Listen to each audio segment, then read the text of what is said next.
Hey everyone, this is Brett Endies, the Dog Savant, dogtrainingla.com. So I'm here at the dog park again with Max the Doodle, and we're going to work on some drop leash distance and recall.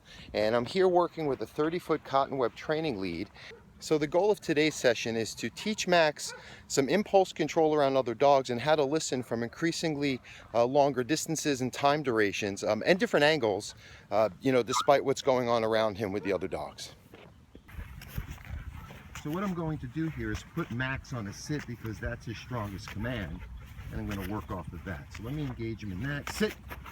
Good, sit.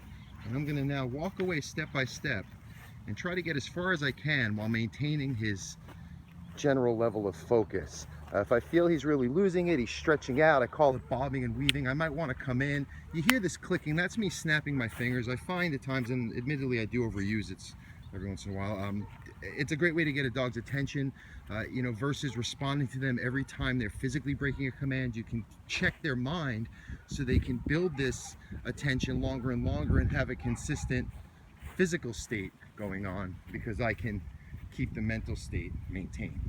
And I always say it's like meditating. You're building the strength of the mind to associate a certain command so you can rely on this when you need it. So I'm cutting angles. I always say you want a dog to learn to listen when they're not looking and you're behind them, because that's where your recall point is going to come from when they're running away and they're not having visual contact and they still have to respond to a command.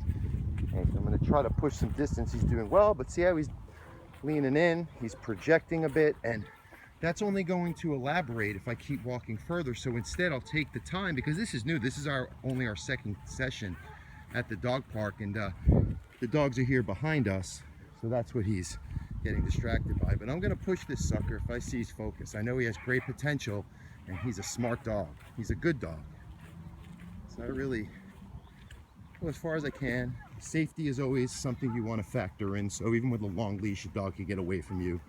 Trust me, it happens. So be careful. Unless you really know the dog you're working with, you still want to set some boundaries. As you see, I have him close to the fences. We're cornered in pretty much on three sides with just one exit point out there behind the baseball field. So you always want to assess your environment, especially when you're teaching a dog for the first time these drop leash or off leash skills. So I'm going to come back to him, let him know he's doing a job well done, give him a little scratch, not enough to stimulate him, but enough to let him know I'm proud of you. Very good.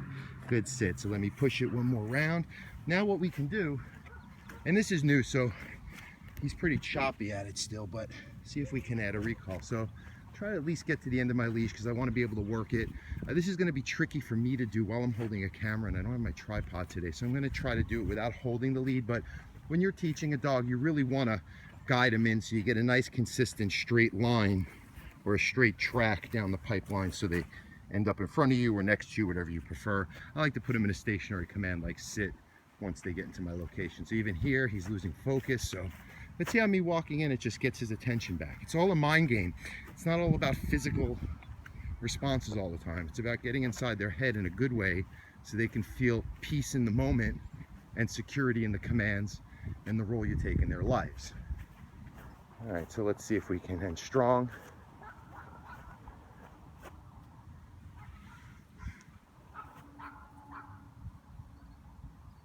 Come. So I call him and I'm going to start off on a command. I'm backing away because it draws him in as I work the leash. Now I have one hand on it, so pardon the camera choppiness. Good. So here he comes. Here he comes when he hits the mark. Very good. I'm going to scratch him right on the base of his tail.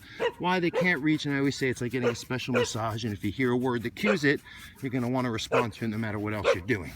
So this gives him that, and he can't really leave my space until I release him or tell him another command to engage him. All right, so we're going to do a little structured walk, so let's go, and we're going to relocate.